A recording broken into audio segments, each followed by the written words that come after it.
Muy bien, hoy se ha estado hablando y he escuchado algunos cantos también acerca de la restauración, que sí, forma parte, ¿no?, de la obra, es una de las partes importantes, ¿no?, que encontramos en la obra que Dios hace en el corazón del hombre, ¿no? Y yo quiero también, pues, seguir en ese pensamiento, ¿no?, acerca de la restauración. Si gusta acompañarme al libro de Job,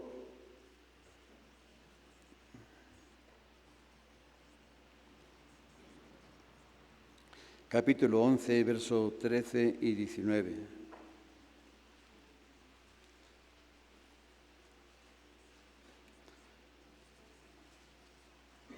Aquí encontramos, bueno, es uno de los consejos que encontramos en el libro de Job. Hay mucho, está lleno de consejos y principalmente son consejos que les dan los amigos de Job, ¿no? Job está pasando pues el momento de prueba, de tribulación, de sufrimiento, ¿sí? Una prueba de fuego, ¿no? Su vida, su fe, a su confianza en Dios. Y sus amigos pues tratan de ayudarle, y aunque no muy acertadamente, porque no ven se enfoca más bien en la causa,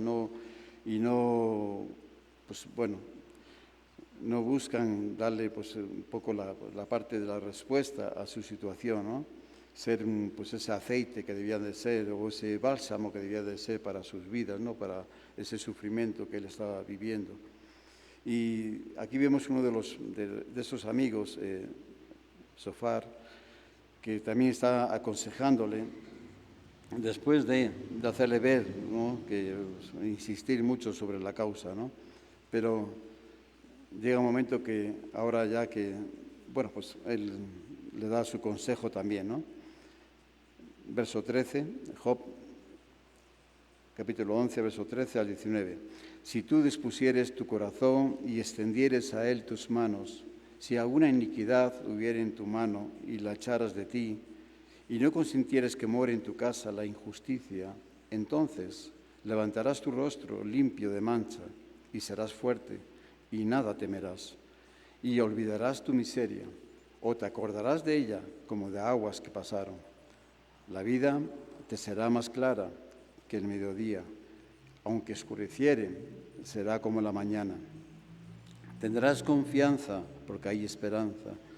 Mirarás alrededor y dormirás seguro. Te acostarás y no habrá quien te espante. Y muchos suplicarán tu favor. Bueno, el consejo de Sofar viene después de insistir en la culpabilidad de su amigo Job. Y en un momento le da pues un voto de confianza, ¿no?, a la defensa que Job pues hace de su integridad. Más bien lo que hace es enfocarse, ¿no?, ahí en la culpabilidad, en la causa, ¿no?, de por qué está así, en esa situación. Y le invita, ¿no?, dentro de esa insistencia, pues le invita también a un arrepentimiento sincero, ¿no?, y apartarse del mal. Y es aquí donde entra este consejo. Dice que si sigue este consejo, si él reconoce su culpabilidad, ¿sí?, y hay un arrepentimiento sincero y se aparta del mal, entonces Dios le iba a restaurar, ¿no?, iba a restaurar su vida como era anteriormente, ¿no? Claro, por supuesto que este amigo, Sofar, por supuesto que estaba equivocado, como sus otros amigos, pero su consejo, este último consejo, pues no lo está. Es un buen consejo, ¿sí? Y un consejo que, bueno, yo en lo personal, en varias ocasiones, siempre pues me ha gustado utilizarle, no sé, como un manual, ¿no?, para presentar el plan de redención que el Señor tiene para el hombre perdido y alejado de su Creador. Bueno, entonces vamos, aquí en esta porción vemos dos consejos y el resultado de llevar a cabo estos consejos, ¿no? Vamos con el primero. Ahora sí, vamos a verlo un poquito más despacio, ¿no? Si dispusieres tu corazón y extendieres a él tus manos. Entonces, eso es lo primero, para todo aquel que está buscando que el Señor restaure su vida su personal, su vida familiar. Bueno, pues tenemos que disponer nuestros corazones, ¿sí? En Lucas, capítulo 1, verso 13, 17,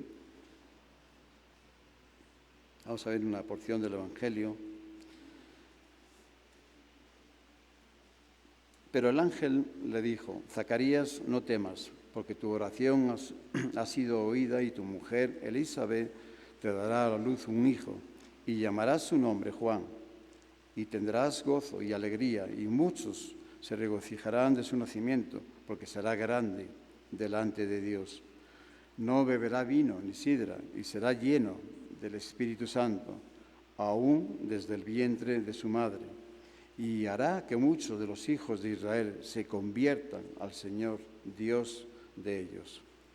E irá delante de él con el espíritu y el poder de Elías para hacer volver los corazones de los padres a los hijos y de los rebeldes a la prudencia de los justos, para preparar al Señor un pueblo bien dispuesto. Bueno, disponer nuestros corazones. Lo primero que vemos en esta porción del Evangelio es que el Señor siempre está atento, ¿sí? Está atento a las oraciones del justo, ¿sí? Del justo. Dice Santiago que la oración del justo tiene mucho poder, ¿sí? Pero ¿cuál oración? La oración del justo, ¿sí? Ahí estaba pues Zacarías, que era sacerdote, ¿no? Y con su esposa, y bueno, con este anhelo, con este deseo en su corazón, no tenían familia, su esposa ya estaba grande, era estéril, pero Dios escuchó, ¿sí? Dios escuchó el corazón, ¿sí? La oración que nace de los corazones, el deseo, el anhelo de tener familia, de tener un hijo, a Zacarías. Y el ángel del Señor le dio instrucciones muy específicas a Zacarías sobre el nacimiento del hijo que le iba a nacer, un hijo nacido de una promesa que el Señor le estaba dando. Y desde su nombre hasta el ministerio que el Señor le iba a confiar. ¿Y cuál era este ministerio? Preparar el camino del Señor, ¿sí? Vemos que este niño, este hijo que iba a nacer de Zacarías y Elizabeth, iba a causar mucha alegría, gozo y alegría, y muchos se iban a regocijar. ¿Por qué muchos? Bueno, pues muchos porque recuerden que desde los tiempos de Malaquías hasta este tiempo de Zacarías, a este anuncio que el ángel le hace a Zacarías, habían transcurrido más de 400 años, y 400 años de silencio, que Dios no había hablado a su pueblo. Entonces había un hambre y una sed de la palabra de Dios, ¿sí? Tremenda, ¿sí? Y este hijo, Juan, ¿sí? Juan el Bautista, él iba a ser, ¿sí? El que iba a comenzar a traer esta palabra, ¿sí? El que iba a comenzar a hablar nuevamente de parte de Dios, ¿sí? Y con un mensaje muy, muy especial, ¿no? A preparar el camino del Señor. Entonces, claro que iba a ser motivo de mucho gozo, de mucha alegría para todo el pueblo, no solamente para sus padres, sino para todo el pueblo. Y había más motivos también. Dice, será lleno, ¿sí? Porque será grande delante de Dios, ¿sí? Y será lleno del Espíritu Santo. Dice, aún desde el vientre de su madre. Había un propósito de Dios para este niño, ¿sí? Y hará que muchos de los hijos de Israel se conviertan al Señor, Dios de ellos. E irá delante de él con el espíritu y el poder de Elías para hacer volver los corazones de los padres a los hijos. Hacer volver los corazones, ¿sí? Disponer los corazones de tal manera que se puedan volver, ¿sí? Al Señor. ¿Sí? Dice, y muchos se convertirán, y muchos, dice, volverán sus corazones de los padres a los hijos, de los rebeldes, ¿sí? También de los rebeldes a la prudencia de los justos, para un pueblo bien dispuesto. Pero esta obra, esa obra no la podía hacer pues un hombre así nada más, ¿verdad? No es un ministerio que Juan podía hacerlo porque tendría unas características o unas cualidades, sino dice que Dios mismo iba a ir delante de él haciendo esta obra. Porque traer un convencimiento, hacer volver los corazones, ¿sí? Los corazones duros, rebeldes, ¿sí? Al Señor, eso es por milagro. No hay otra forma, ¿sí? No hay otra forma. Es el Espíritu de Dios quien trae convencimiento a nuestros corazones. No es el hombre, no es el hombre quien va a traer este convencimiento. Es el Espíritu de Dios, ¿sí? Es la palabra de Dios, el mensaje de Dios, el Espíritu de Dios llevando este mensaje a lo más profundo de nuestro ser, a nuestro corazón. Entonces es ahí donde el corazón, ¿sí? Nuestros corazones son redarguidos, son convencidos y se vuelven, y se vuelven al Señor. Esto es lo que Dios iba a hacer a través también de este gran hombre, de Juan el Bautista. Bien, disponer nuestros corazones. En Lucas, capítulo 11,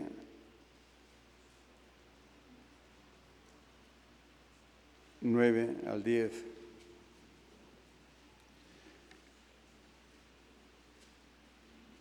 ¿Cuántos quisiéramos, verdad, que poder convencer a nuestros seres más queridos, ¿no?, de que se vuelvan, ¿sí?, al Señor?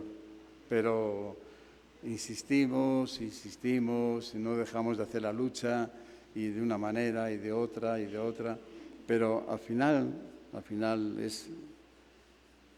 está en las manos del Señor, ¿sí? Está en las manos del Señor. Pero nosotros debemos de estar insistiendo, claro que sí. Tenemos que estar ahí, no bajar la guardia. Pero dice su palabra que Dios va a tener misericordia. Dice, tendré misericordia de quien quiera tenerla, ¿sí? Porque Dios es soberano.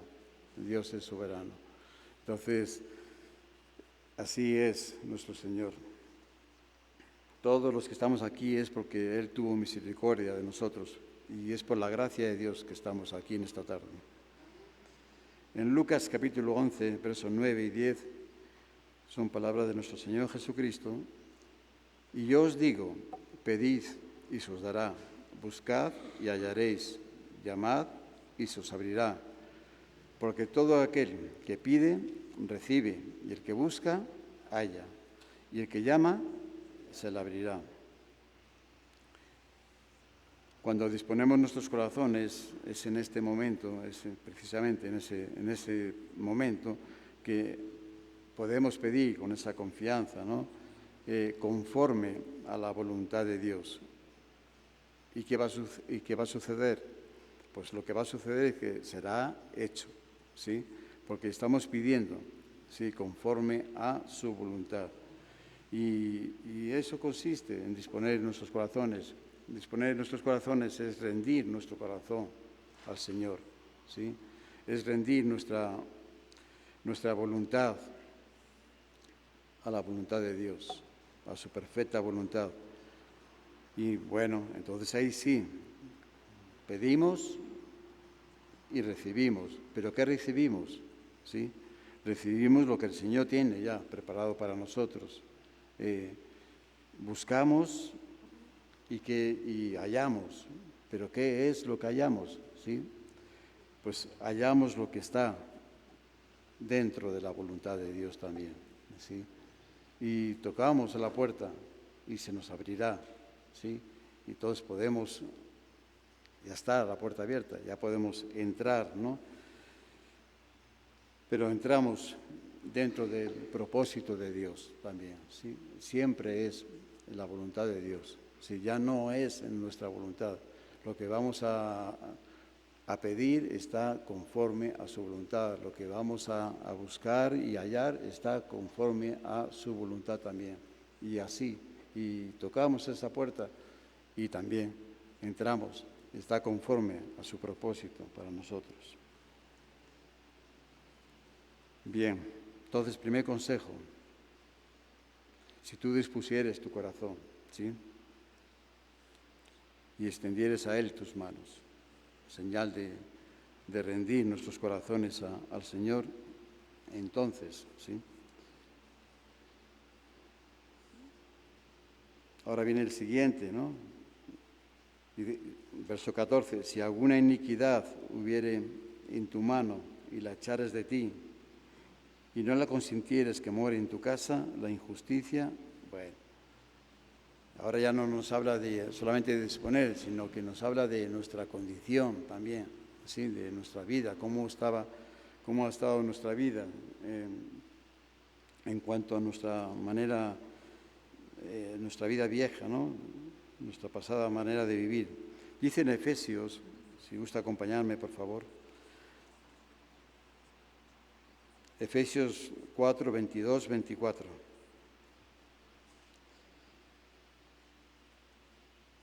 Aquí este consejo lo que nos está diciendo es que dice, ahora lo que debemos de hacer ya no solamente disponer nuestros corazones, sino tenemos que abandonar el pecado que estaba en nosotros. ¿Sí? Tenemos que abandonar. Efesios 4, 22, 24. El apóstol Pablo. En cuanto a la pasada manera de vivir, despojaos del viejo hombre que está viciado conforme a los deseos engañosos y renovaos en el espíritu de vuestra mente y vestíos del nuevo hombre,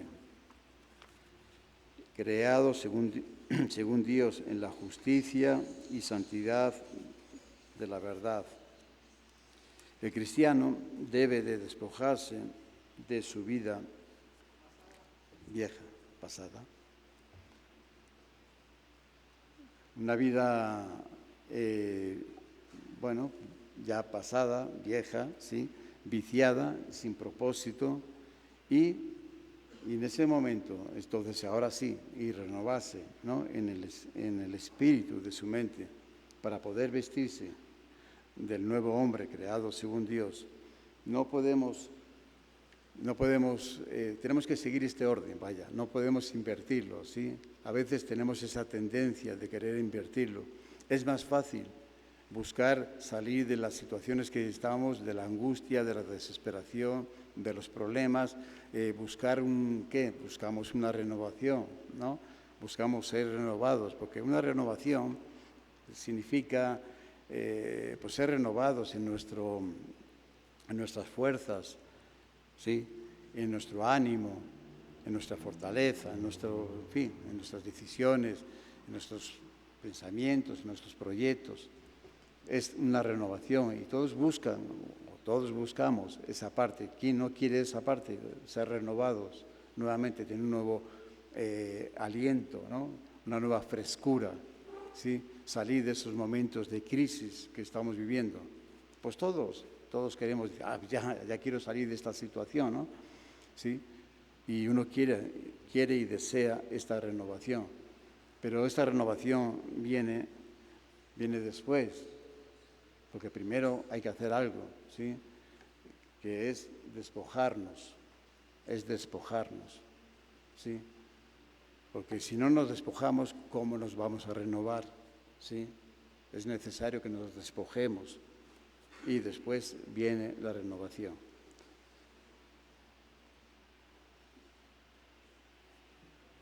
para poder vestirse del nuevo hombre creado según Dios. En Primera de Pedro, capítulo 2, versos 11 y 12,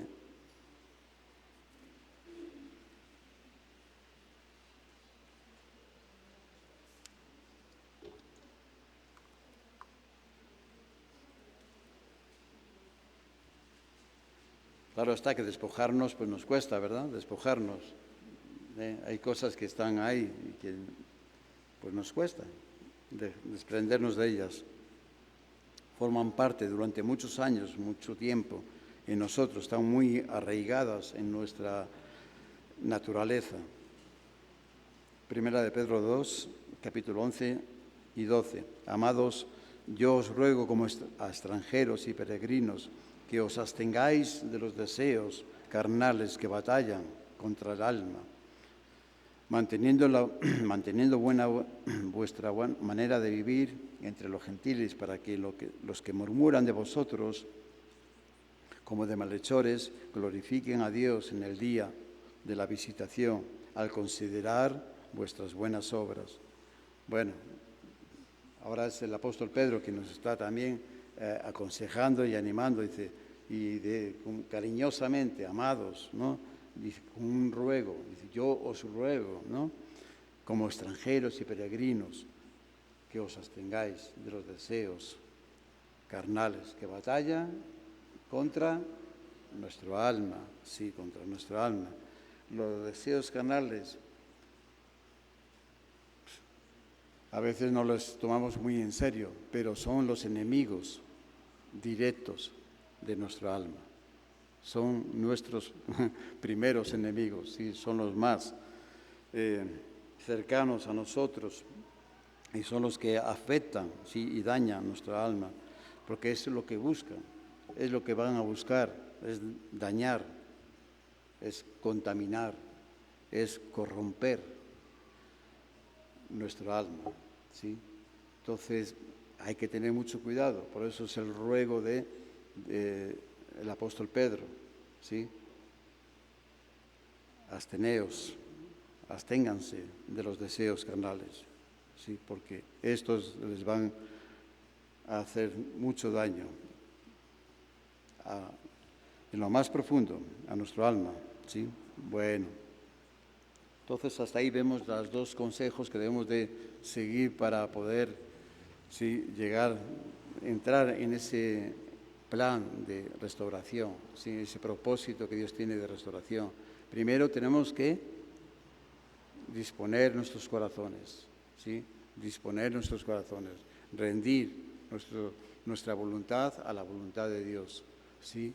Segundo, ¿qué tenemos que hacer?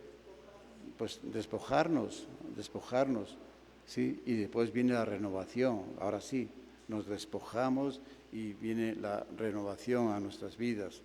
Y ese vestido nuevo que es según el propósito que Dios tiene para cada uno de nosotros, creado en su voluntad. Bien, ahora resultados. Vamos a ver los resultados. Verso 15, ahí donde estábamos, ¿no? En Job 11:15. Entonces, solamente entonces, aquí comienza entonces los resultados, ¿sí? Levantarás tu rostro limpio de mancha y serás fuerte y nada temerás. Pero ya hemos hecho dos cosas importantes, ¿verdad? Disponer nuestros corazones y despojarnos del pecado, ¿sí? Y de esos deseos carnales que batallan contra el alma. Limpios de mancha. Mateo 5, verso 8. ¿Recuerdan? Una de las bienaventuranzas que el Señor enseñó ahí en ese sermón del monte. Bienaventurados los limpios de corazón, porque ellos verán a Dios. O sea, necesitamos ser limpios de mancha, entonces seremos limpios de mancha. Solo los limpios de corazón lograrán ver a Dios. Dice el apóstol Santiago también en una de sus cartas, bueno, en su carta más bien, que sin santidad nadie verá a Dios. Sin santidad nadie va a ver a Dios. Sí, se necesita vivir en esa santidad, tener esa santidad en nosotros. Solo los limpios de corazón verán a Dios. Segunda de Pedro 3, verso 13, 14. Pero nosotros esperamos, según sus promesas, cielos nuevos y tierra nueva, en los cuales mora la justicia. Por lo cual, oh amados, estando en espera de estas cosas, procurad con diligencia ser hallados por Él, sin mancha, irreprensibles, en paz. ¿Sí? Otro buen consejo, ¿sí? Del apóstol Pedro también, con esa característica, con ese amor, ¿no? Amados, oh amados, estando en espera de estas cosas, ¿qué tenemos que hacer? Pues procurar con diligencia, y diligencia es con, pues échale ganas, hombre, vamos a echarle ganas, con esfuerzo, con compromiso, ¿sí? Vamos a procurar con esa diligencia ser hallados en Él, sin mancha e irreprensibles en paz.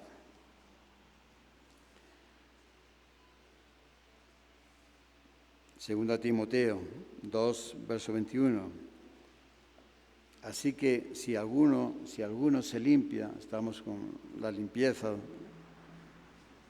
de nuestros corazones, dice, así que si alguno se limpia de estas cosas, será instrumento para honra, santificado, útil al Señor y dispuesto para toda buena obra. Pues yo creo que todos tenemos el deseo no solamente de amar al Señor, sino también de servirle al Señor, ¿no? De alguna manera, pero de servirle en esa actitud de agradecimiento que está en nuestros corazones por lo que Él ha hecho en nuestras vidas, sí, por el milagro que Él ha hecho en nuestras vidas, sí, porque es un milagro. Y entonces, bueno, pues un milagro, ¿cómo vamos a poder corresponder a ese milagro? Siempre estaremos en deuda, ¿no? Sí, pero dentro de esa actitud que tenemos hacia el Señor, de sentirnos deudores, ¿sí? Pues en agradecimiento, pues siempre deseamos hacer algo para el Señor, ¿sí? Ser pues un instrumento útil en sus manos. Pero nos dice que si queremos ser esos instrumentos debemos de ser limpios. No, el Señor no va a utilizar nuestras vidas así nada más como ¿sí? Llenas de, pues no sé, de pecado o suciedad, ¿no? Cosas que al Señor no le agradan. No lo va a utilizar. Dios es santo. Sí, Dios es santo. Y todas las cosas que Él utiliza son consagradas a Él, apartadas para Él, santificadas para Él, todas, incluyendo nuestras vidas también, ¿sí? Son santificadas para Él, porque Dios es santo. Entonces, tenemos que tener esa disposición también, tenemos que tener ese anhelo. Y ser esos instrumentos limpios y dispuestos para servir al Señor. Bien, seguimos con los resultados. Este es el primero. El segundo, y olvidarás tu miseria o te acordarás de ella como de aguas que pasaron.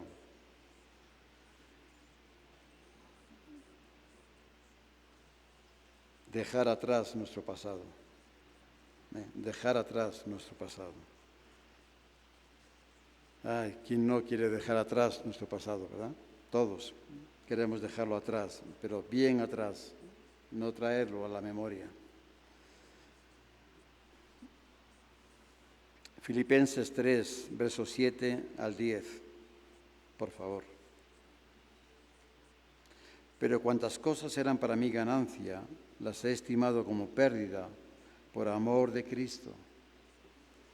Y ciertamente, aún estimo todas las cosas como pérdida por la excelencia del conocimiento de Cristo Jesús, mi Señor, por amor del cual lo he perdido todo y lo tengo por basura, para ganar a Cristo y ser hallado en Él, no teniendo mi propia justicia, que es por la ley, sino la que es por la fe de Cristo, la justicia que es de Dios por la fe, a fin de conocerle y el poder de su resurrección y la participación de sus padecimientos, llegando a ser semejante a Él en su muerte.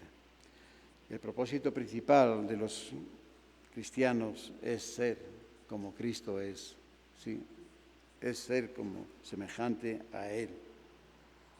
¿Y cómo es Cristo? ¿Cómo nos enseñó? ¿Cómo les enseñó a sus discípulos? Dice, aprended de mí, que soy manso y humilde de corazón. ¿Sí? Manso y humilde de corazón. Entonces, si estamos en ese sentir, en ese propósito, entonces tenemos que tener también ese deseo, ese anhelo también de buscar esa mansedumbre, esa humildad, ¿sí?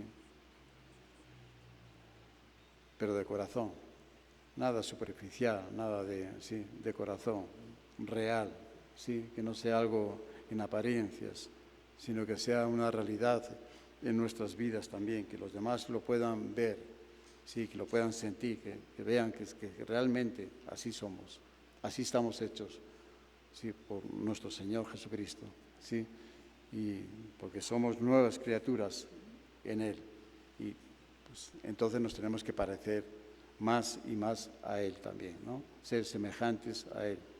Y el apóstol Pablo estaba diciendo que yo todo esto ya lo considero ya como pérdida, como basura, ¿sí? Por amor a Cristo, ¿sí?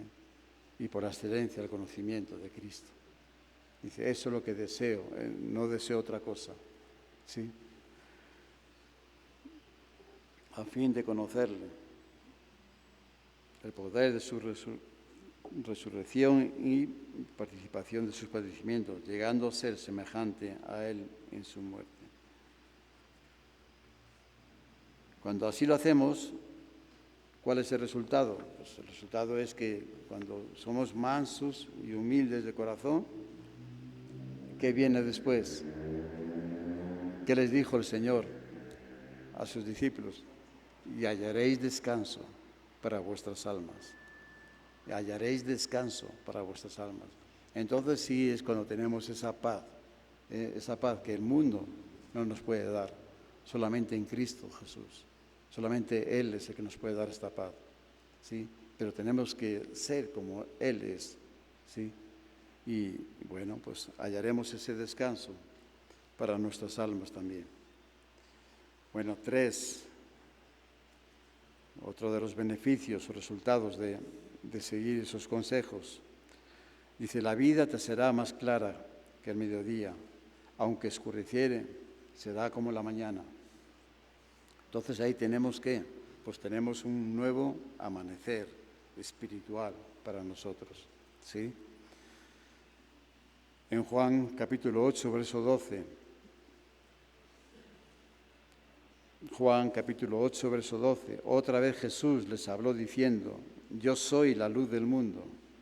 El que me sigue no andará en tinieblas, sino que tendrá la luz de la vida. La luz de la vida viene a nosotros por medio de Cristo. Él es la luz que alumbra este mundo de oscuridad. Pero para salir de esa oscuridad, ¿sí? Pues es necesario que hay que seguirle, ¿no? El que me sigue tendrá la luz de la vida. Hay que seguirle, no solo verle o tener un cierto conocimiento de Jesús, del Cristo, de la luz de este mundo, sino que hay que seguirle, debemos de seguirle y entonces andaremos en esa luz. 2 Corintios 3, 18.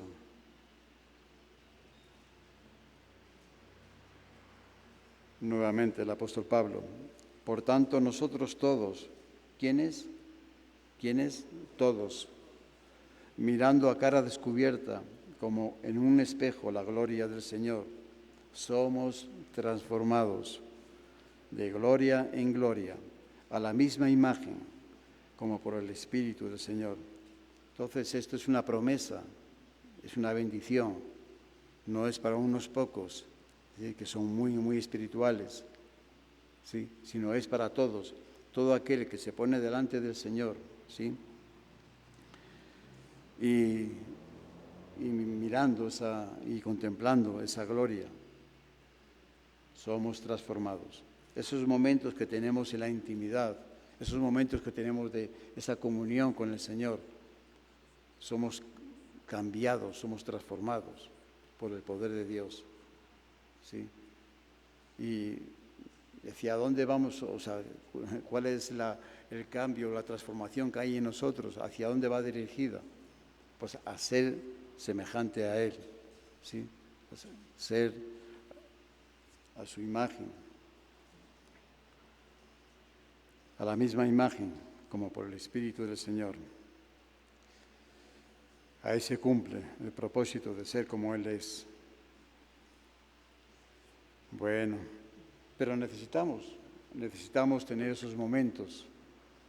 Son momentos únicos, especiales, personales, sí, que uno lo vive en la presencia de Dios, ¿sí? Y eso no nos lo quita nadie, eso es nuestro, es del Señor para nosotros, ¿sí? Eso queda ahí, guardado ya. Y ahí es donde somos cambiados y transformados. Vamos con el cuarto, ya solo nos queda uno y terminamos. Tendrás confianza porque hay esperanza. Job, estamos en Job todavía. Y tendrás confianza porque hay esperanza. Mirarás alrededor y ¿qué? Y bueno, pues y dormirás seguro. Una nueva esperanza, ¿sí? Romanos capítulo 9, verso 3, como está escrito, nos dice el apóstol Pablo, he aquí, pongo en Sión, Jerusalén, piedra de tropiezo y roca de caída, y el que creyere en él no será avergonzado. Bueno, ahí tenemos la promesa, ¿no? Y el que creyere en él no será avergonzado, una nueva esperanza. Pero esta nueva esperanza, esta promesa es para aquellos quienes han puesto su confianza en el Señor. Dice que nunca serán avergonzados, ¿sí? En Filipenses 1:20 dice, conforme a mi anhelo y esperanza de que en nada, dice el apóstol Pablo, en nada seré avergonzado. Antes bien, con toda confianza, como siempre, ahora también será magnificado Cristo en mi cuerpo, o por vida o por muerte, ¿sí?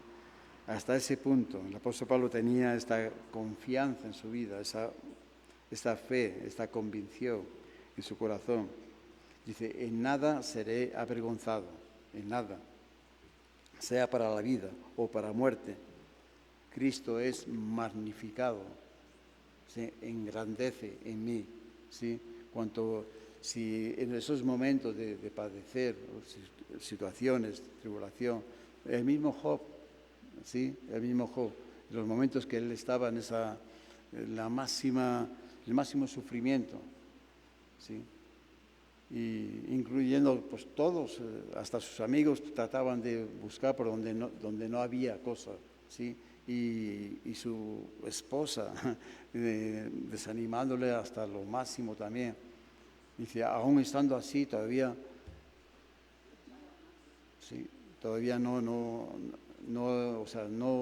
reniegas, no niegas, no pierdes tu confianza, tu fe. Dios me lo dio, Dios me lo quitó. Bendito sea el nombre de Dios. Esa fue la respuesta de él a su esposa. ¿Sí? Esa era la confianza. Dios se engrandece, se magnifica en nuestras vidas, dice el apóstol Pablo. Antes bien, con toda confianza como siempre, ahora también será magnificado Cristo en mi cuerpo, o por vida o por muerte. Recuerden que esta carta de Filipenses, el apóstol Pablo la estaba escribiendo, ¿dónde? En la cárcel, ¿sí? Entonces dice, aún estando preso aquí, dice, Cristo se magnifica, se hace grande en mi vida.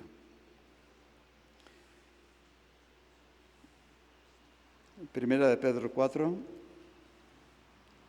primera carta de Pedro, capítulo 4, 15 y 19.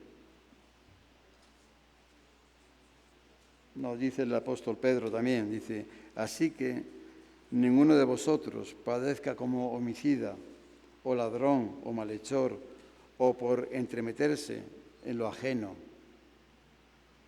Pero si alguno padece como cristiano, no se avergüence, sino glorifique a Dios por ello. Porque es tiempo de que el juicio comience por la casa de Dios, y si primero comienza por nosotros, ¿cuál será el fin de aquellos que no obedecen al Evangelio de Dios? ¡Wow! Y si el justo con dificultad se salva, ¿en dónde aparecerá el impío y el pecador? Buena pregunta, ¿verdad? ¿Dónde aparecerán? De modo que los que padecen según la voluntad de Dios encomienden sus almas al fiel Creador y hagan el bien. Y hagan el bien. Los que padecen por el Evangelio de Cristo deben de sentirse privilegiados. Bueno, a veces esto hay que entenderlo, ¿no? Porque dice, bueno, ¿cómo está esto, no? Sí, debemos de sentirnos privilegiados, no por lo que sufrimos, no por lo que estamos sufriendo en ese momento de sufrimiento, ¿sí? Estamos sufriendo y estamos sufriendo. Job estaba sufriendo, padecía, sufría, le dolía, estaba prácticamente en agonía, ¿sí? Pero él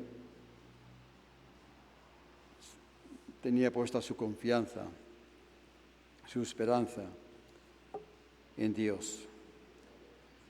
Entonces, ¿por qué debemos de sentirnos privilegiados? No por el sufrimiento, sino por la causa por la cual sufrimos. Si es por el Evangelio, entonces nos tenemos que sentir privilegiados, ¿sí? Esa es la causa. Si es por Cristo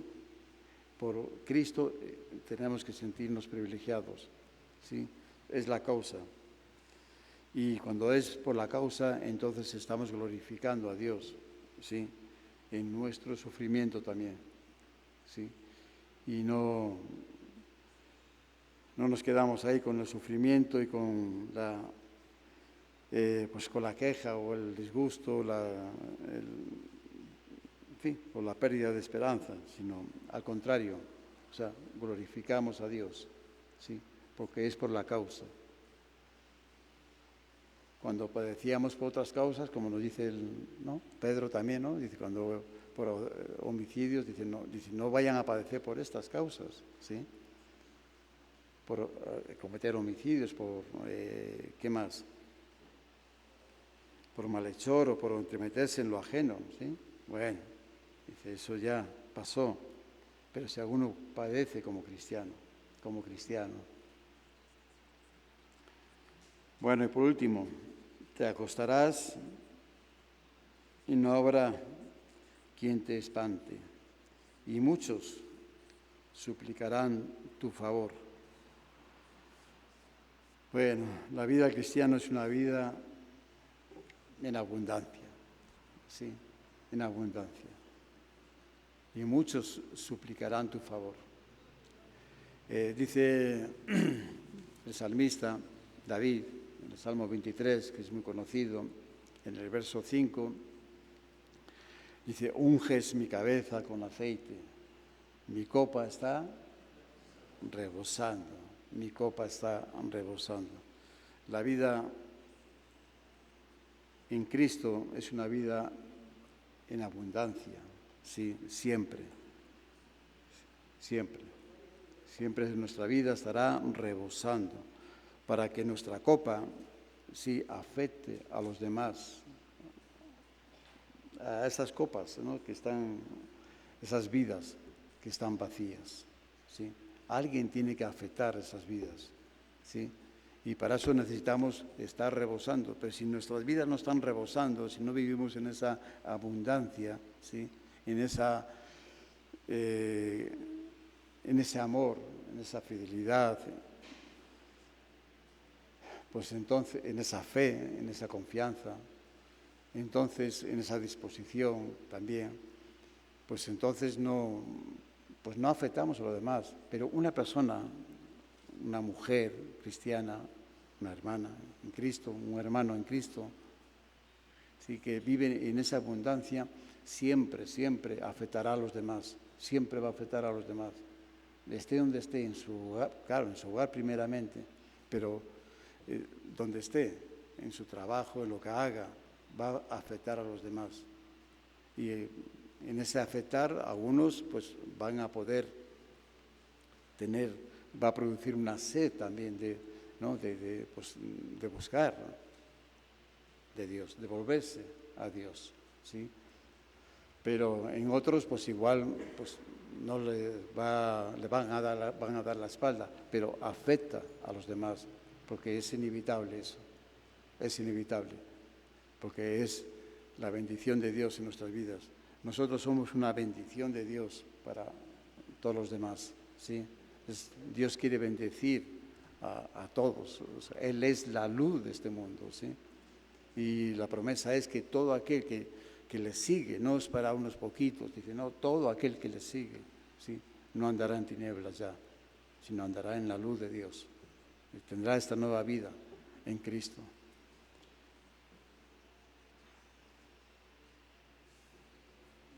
Vida en abundancia. En Juan, el Evangelio de Juan 7, verso 37, 38. Son palabras de nuestro Señor Jesucristo. En el último y gran día, era el último y el gran día, ya no había más. Era esa oportunidad, ahí está la oportunidad. Jesús, de la fiesta, Jesús se puso en pie y alzó la voz diciendo, si alguno tiene sed, venga a mí y beba. El que cree en mí, como dice la Escritura, de su interior correrán ríos de agua viva. Bueno, este pasaje es muy conocido, ¿verdad? Y vemos que el Señor se puso en pie en ese último día, el gran día. Se puso en pie para que todos le viesen, ¿sí? Que todos le viesen antes de que se regresaran a sus casas. ¿Y cómo iban a regresar? Pues igual que habían venido a esta fiesta, ¿sí? En busca de satisfacer su corazón, pero al final se regresan de igual manera, ¿sí? Se acabó la fiesta, regresamos a nuestros quehaceres, a nuestra vida, a los problemas, a la rutina, ¿sí? Pero el Señor se puso de pie para que lo viesen antes de que se regresaran vacíos a sus casas. El Señor alzó la voz, ¿sí? Para que todos lo escuchasen. Todos lo escuchasen, todos lo vieran, todos tenían la oportunidad de verlo y todos tenían la oportunidad de escucharle también. Escuchar esta invitación que Él estaba haciéndoles y nos hace a nosotros también, de tomar de ese agua, ¿sí? Si alguno tiene sed, venga a mí y beba, ¿sí? Esa agua de vida sí que calma la sed del corazón sediento. El que cree en mí, como dice la Escritura, de su interior correrán ríos de agua viva, vida en abundancia. Creer en Cristo es creer en una vida eterna a su lado. Contemplar su hermosura, vivir en su presencia eternamente. Ríos de agua viva que no cesan, siempre están en constante movimiento, ¿sí? Eso es lo que el Señor quiere, ese es el agua que el Señor quiere darnos, ¿sí? En nuestro corazón, para que no tengamos más sed, ¿sí? Que tengamos un corazón bien, ¿sí? Satisfecho, lleno, pleno. Pero debemos de aceptar esta invitación que Él nos hace. Venga a mí, venid a mí, el que cree en mí, ¿sí? De su interior correrán ríos de agua viva. Bueno, pues ahí está, ¿no? Los consejos que hallamos en la situación que Job, este hombre tan ejemplar para nosotros, que aprendemos tantas cosas de él también. Y de sus amigos, pues nos quedamos con los buenos consejos que le dieron. No de la parte que ellos no lograron discernir, ¿sí? Que realmente Job era un hombre íntegro, ¿sí? Era un hombre íntegro. Y por causa de ser un hombre íntegro, de tener una fe genuina, verdadera en Dios, fue puesto a prueba. Sí, esa era la causa. Por eso Job, él se sentía, aún viviendo en ese sufrimiento, él glorificaba a Dios, ¿sí? Porque su fe le llevó a ser probado, ¿sí? Y salió aprobado, salió bien aprobado. Así es también nosotros. Es lo que el Señor quiere, pues, ayudarnos, ¿sí? A que salgamos también aprobados en nuestra confianza en Él, ¿sí? Dice que Él iba delante de Juan, ¿sí? Y el Señor también va delante de nosotros también. Él quiere bendecir nuestras vidas, quiere llevarnos por un trayecto que nosotros desconocemos, pero Él ya lo tiene trazado, ¿sí? Él lo tiene trazado para cada uno de nosotros. Y si nos dejamos, si le seguimos a Él, vamos a ver cosas maravillosas en nuestras vidas, en nuestras familias, ¿sí? Pero tenemos que seguirle, tenemos que ser obedientes, tenemos que tener esa disposición y seguirle a Él, ¿de acuerdo? Que el Señor les bendiga. Sí, que tenga una excelente semana también y que podamos, pues, vivir y experimentar su presencia en nuestros hogares, en el trabajo también, en todo lo que hacemos, ¿sí?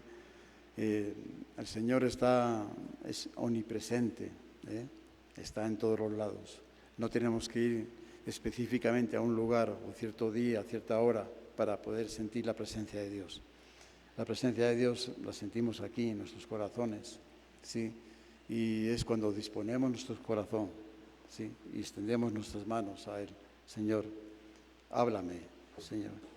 Yo quiero tener estos momentos de esta comunión contigo, de ser cambiado y transformado a tu imagen, Señor, a tu misma imagen, ser como tú eres, manso y humilde de corazón. Amén.